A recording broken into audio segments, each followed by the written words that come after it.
लोकसभेसोबतच महाराष्ट्रातील अकोला पश्चिम विधानसभा मतदारसंघात पोटनिवडणूक जाहीर करण्यात आलेली, पण ही पोटनिवडणूक आता हायकोर्टाने रद्द केली आहे। देशातील एकूण 26 विधानसभा मतदारसंघांमध्ये पोटनिवडणुका घेण्यात येणार आहेत आणि त्यापैकी अकोला पश्चिम विधानसभा मतदारसंघातील पोटनिवडणूक आता रद्द करण्यात आली आहे।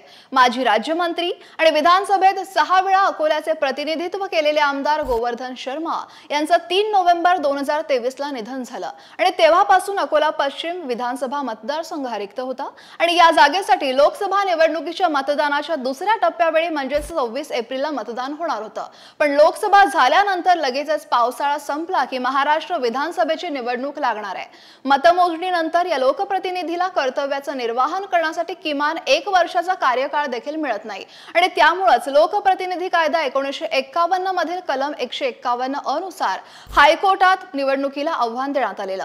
उच्च न्यायालयाच्या नागपूर खंडपीठात ही याचिका दाखल करण्यात आली होती आणि अकोल्यातील शिवमकुमार दुबे नावाच्या व्यक्तीने ही याचिका दाखल केलेली आणि त्यामुळेच 1 वर्षापेक्षा कमी कार्यकाळ बाकी असल्यामुळे हायकोर्टाने ही पोटनिवडणूक रद्द केली आहे। न्यायमूर्ती अनिल किलोर आणि न्यायमूर्ती जवळकर यांच्या खंडपीठाने हे आदेश दिले आहेत आणि त्यावर निकाल देताना खंडपीठाने पोटनिवडणूक रद्द करण्याचे आदेश दिले आहेत आणि आता 26 एप्रिलला होणारी अकोला पश्चिम विधानसभा पोटनिवडणूक आता रद्द झाली आहे।